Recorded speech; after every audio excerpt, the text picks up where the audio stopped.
Kain tayo mga Jeprox. Ito. Yan o. Kanin lang. Wala tayong ulam. Ulam natin, yan o. Yan o. Yan. Yan lang yung ulam natin. Yan.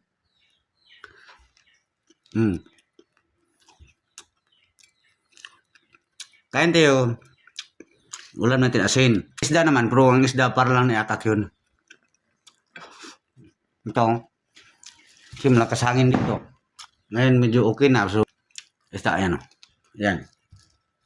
Yan. Isda. Yan isda na yan. Para kay Akak yan.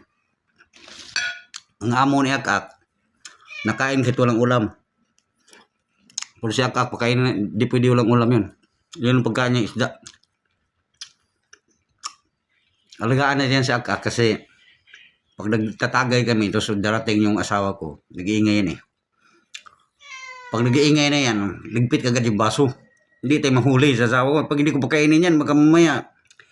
Si Akak hindi na ayaw ng kumpiyan sa akin. Pagdating ng asawa ko, nahimik na patay.